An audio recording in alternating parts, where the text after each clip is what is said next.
प्रिय विद्यार्थियों, आज मैं एमएड सेकेंड ईयर के अंतर्गत आपको वीडियो लेकर के आया हूं। उसमें मेरा आज का सब्जेक्ट है टीचर एजुकेशन, अध्यापक शिक्षा। और आज का मेरा जो टॉपिक है अध्यापक शिक्षा महाविद्यालय के उद्देश्य। अध्यापक शिक्षा महाविद्यालय के उद्देश्य किस प्रकार बताए गए हैं, इन महाविद्यालयों के कौन कौन से उद्देश्य होते हैं जो अध्यापकों के लिए बहुत जरूरी है। आज हम बात करें तो शिक्षा महाविद्यालय के अनेक उद्देश्य होते हैं जिनको प्राप्त करना अध्यापक के लिए बहुत जरूरी है। मैं प्रत्येक दिन आपको एमएड सेकेंड ईयर के अंतर्गत आपको वीडियो लेकर के आया हूं और आप उन वीडियो को देख रहे होंगे, सुन रहे होंगे। इससे पहले मैंने आपको वीडियो बनाई है उच्च अध्ययन शिक्षण संस्थान की आवश्यकता, उच्च अध्ययन शिक्षण संस्थान के कार्य, उच्च अध्ययन शिक्षण संस्थान के उद्देश्य, और इससे पहले भी कई विषय वस्तु के अनुसार मैं आपको वीडियो लेकर के आया हूं। आप उन वीडियो को देखें, सुनें और समझें। आज हम चर्चा कर रहे हैं अध्यापक शिक्षा महाविद्यालय के उद्देश्यों की। तो हम एक एक उद्देश्यों को बहुत ही सरल भाषा में समझने का प्रयास करेंगे और सीखने का प्रयास करेंगे। तो मैं पहला उद्देश्य है सेवारत प्रशिक्षण। सेवारत प्रशिक्षण का अर्थ होता है सेवा में जाने से पूर्व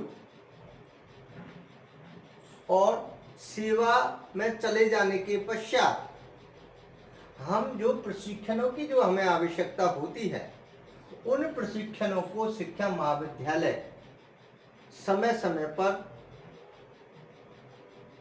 प्रोग्राम बना करके अध्यापक के लिए 2 दिवसीय, 5 दिवसीय ऐसे प्रशिक्षण वो प्रदान करते हैं ताकि अध्यापक इन प्रशिक्षणों से जुड़ करके और शिक्षा में आने वाली कठिनाइयों को वो दूर कर सके।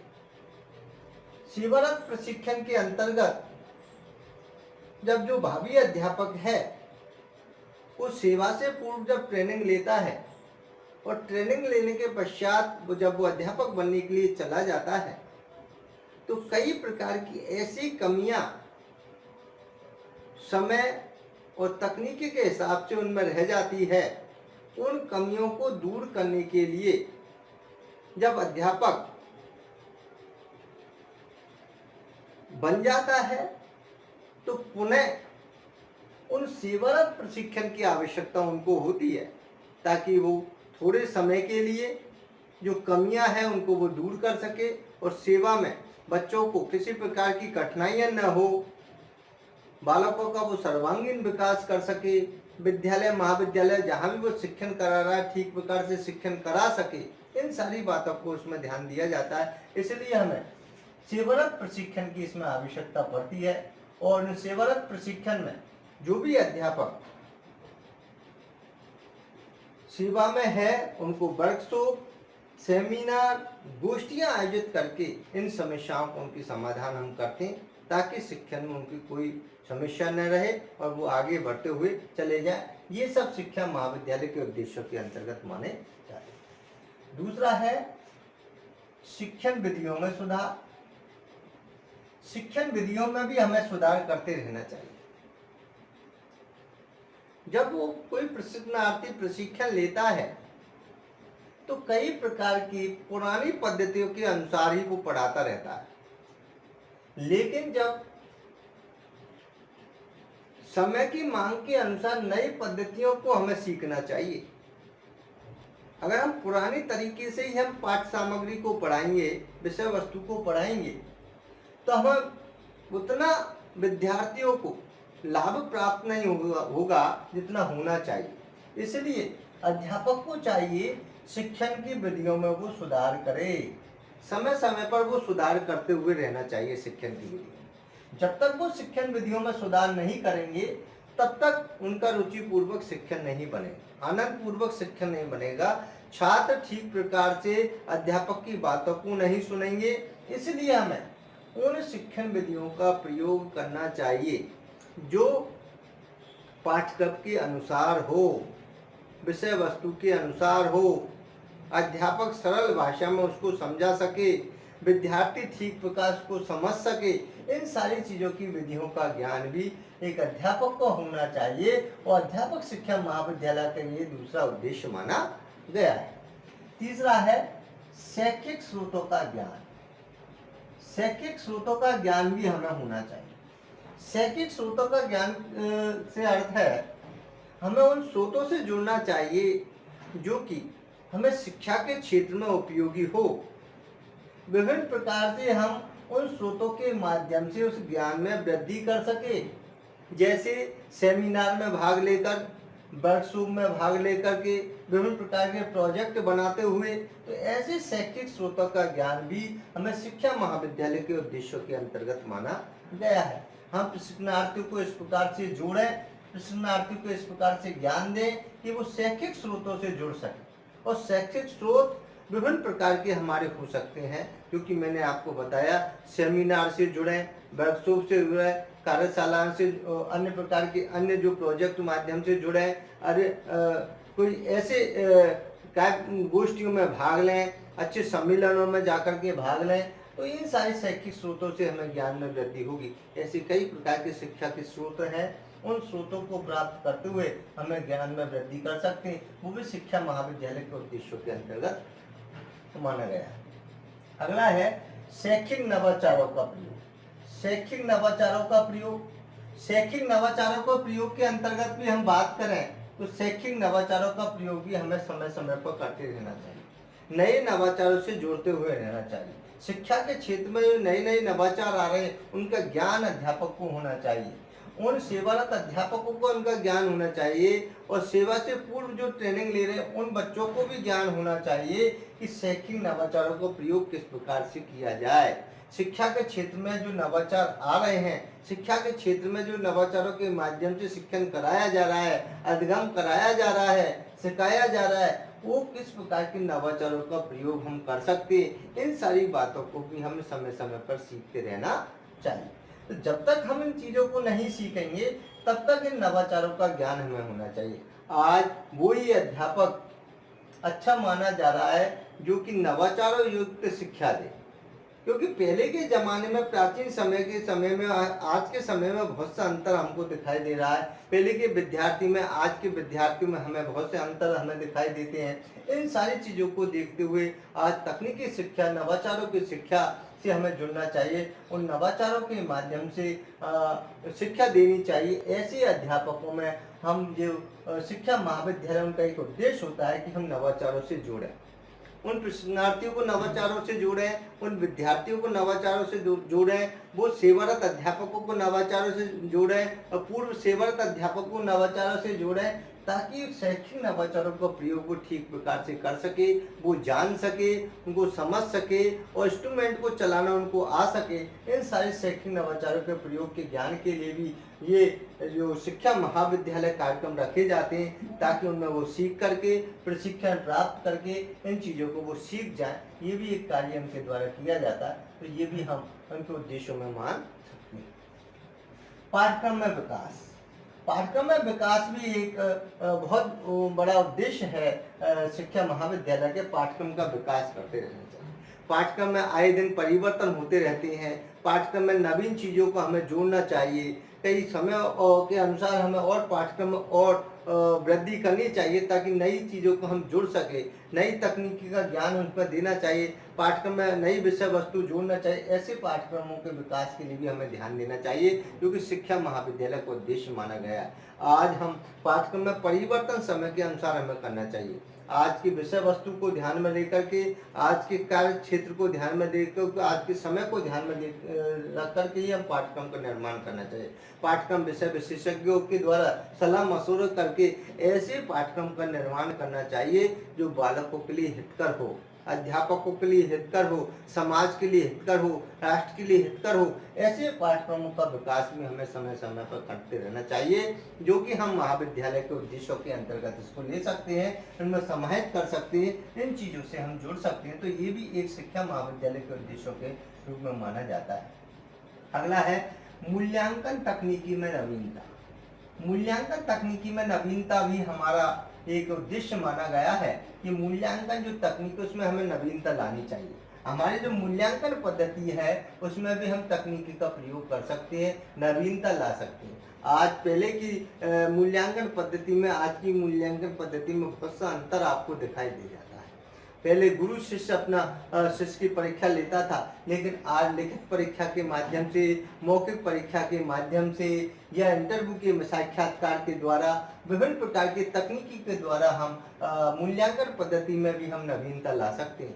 आज की शिक्षण व्यवस्था में मूल्यांकन तकनीकी में नवीनता होती हुई जा रही है। आज ऑनलाइन क्लास के माध्यम से परीक्षा संपन्न की जा रही है। आज डायरेक्ट साक्षात्कार, ऑनलाइन साक्षात्कार के द्वारा भी हम मूल्यांकन छात्र का कर सकते हैं। ये कई प्रकार की ऐसी तकनीकी है या मूल्यांकन तकनीकी में नवीनता लाने के लिए भी शिक्षा महाविद्यालय के उद्देश्य ऐसे प्रशिक्षण देती है। इस प्रकार से प्रशिक्षण देकर अध्यापकों को तैयार करती है ताकि वो छात्रों को ठीक प्रकार से मूल्यांकन कर सके, ठीक प्रकार छात्रों का मूल्यांकन करते हुए अच्छे अंकों से उनको उत्तीर्ण करते हुए या अच्छी सफलता देते हुए अच्छी अवसर उनको प्राप्त हो।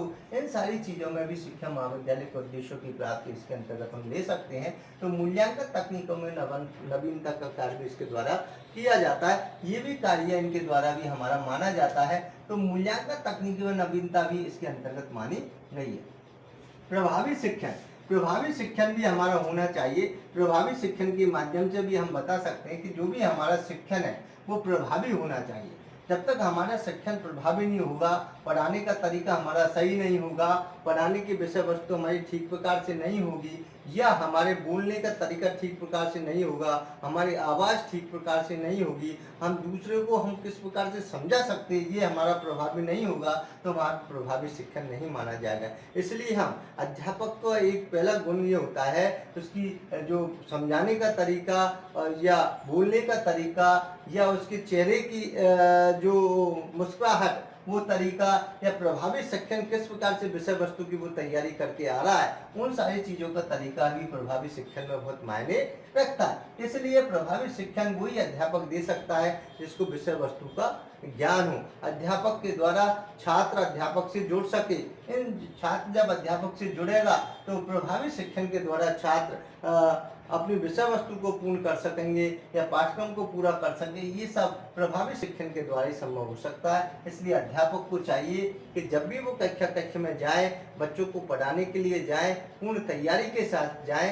ऐसे अध्यापकों को तैयार करने के लिए हमें शिक्षा महाविद्यालय के उद्देश्यों की प्राप्ति करना अति आवश्यक हो जाता है। ऐसे महाविद्यालय से जुड़ना अति आवश्यक हो जाता है जहाँ पर जो भी हमारी कमियां हैं अध्यापकों में, उनमें वो सुधार कर सके। शिक्षण में जो कमियां, उनमें प्रशिक्षण प्राप्त करके पुनः सुधार कर सकते हैं। सेवारत में अगर अध्यापक चले गए और शिक्षण में अभी उनमें कमी रह गई तो प्रशिक्षण 5 दिवसीय 10 प्रशिक्षण प्राप्त करते हुए उन कमियों में ट्रेनिंग लेकर के वो सुधार कर सकते हैं। तो इन सारी तकनीकी, नवीन तकनीकी से भी हम वो जुड़ सकते हैं, प्रभावी शिक्षण करा सकते हैं। तो ये सारी चीज़ें हैं इसके अंतर्गत मानी गई है। तो इसलिए हम प्रभावी शिक्षण के द्वारा भी ये बातें हमें बतानी चाहिए।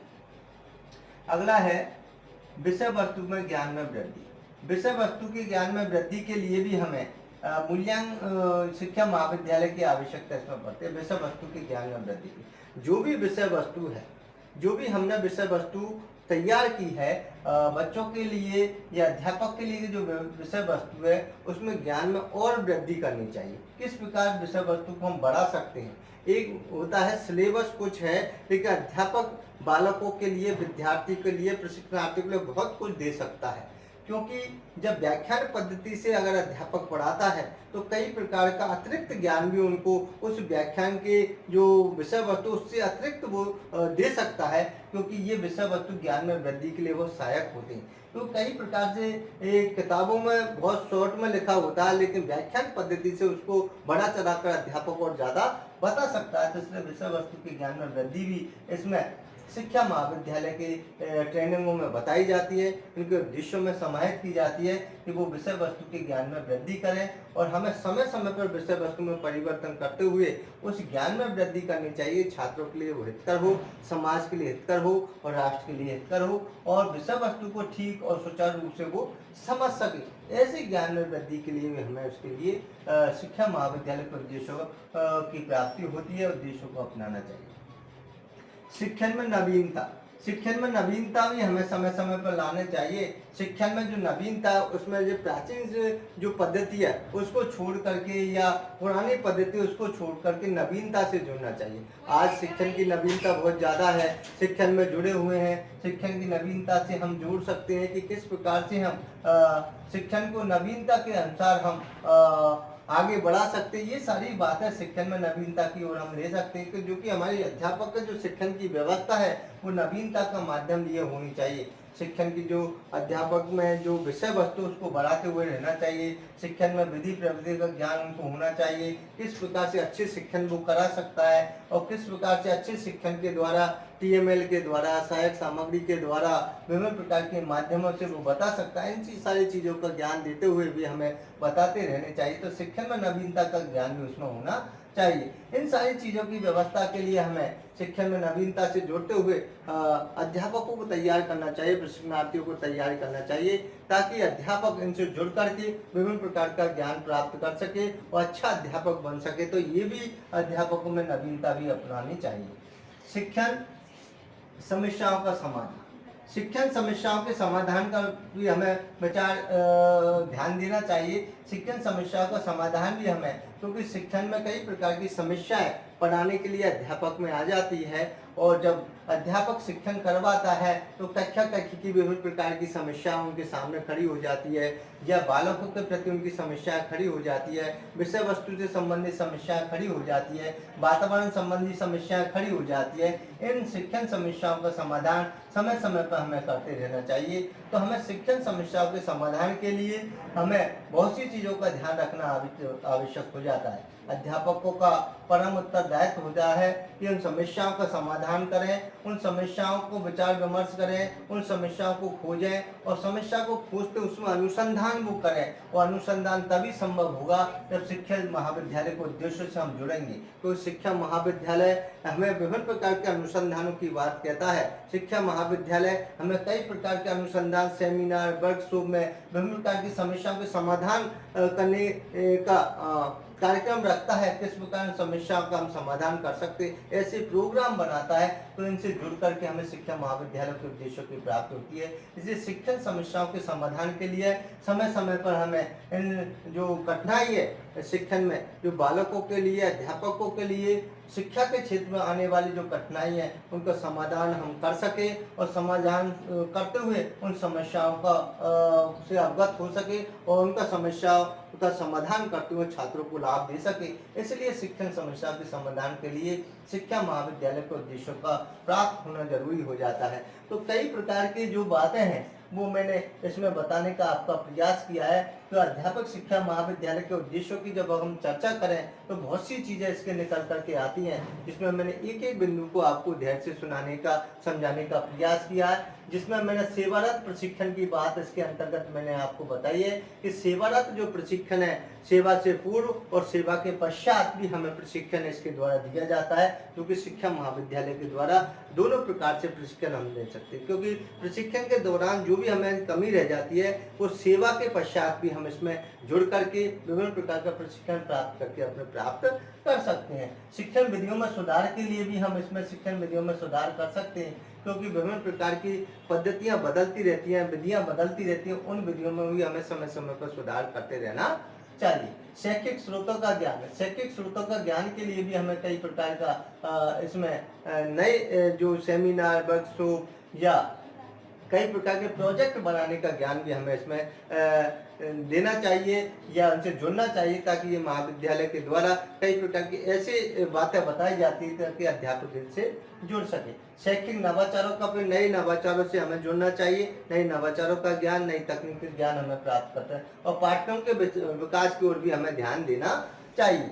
और मूल्यांकन तकनीकी में नवीनता का भी ध्यान हमें समय समय पर रखना चाहिए, क्योंकि मूल्यांकन तकनीकी का प्रयोग भी एक अध्यापक को आना चाहिए ताकि विद्यार्थियों को ठीक प्रकार से मूल्यांकन हो, किसी को हानि न हो, किसी को नुकसान न हो और ठीक प्रकार विद्यार्थियों को सत्यता पर आधारित, गोपनीयता का आधारित, विश्वसनीयता के आधार पर मूल्यांकन किया जा सके। ये सारी चीजें तकनीकी का ज्ञान भी एक अध्यापक में शिक्षा महाविद्यालय के उद्देश्यों में माना जाता है। प्रभावी शिक्षण के द्वारा भी हमें इस सारी चीजों को बताना चाहिए, प्रभावी शिक्षण भी उसमें होना चाहिए। विषय वस्तु के ज्ञान में वृद्धि भी हमें समय समय पर करते रहना चाहिए, क्योंकि विषय वस्तु का ज्ञान जब तक नहीं होगा अध्यापक में तब तक वो कुछ भी नहीं पढ़ा सकता। इसलिए विषय वस्तु का ज्ञान भी हमेशा बढ़ाते रहना चाहिए। अध्यापक का परम कर्तव्य हो कि वो हमेशा पढ़ता हुआ रहे, अपने ज्ञान में वृद्धि करता हुआ रहे, ताकि अध्यापक बालकों को अच्छा ज्ञान दे सके, अच्छा शिक्षण करा सके और बालक अच्छा अधिगम कर सके। ऐसे विषय वस्तु के ज्ञान में वृद्धि भी अध्यापक को समय समय पर करते रहना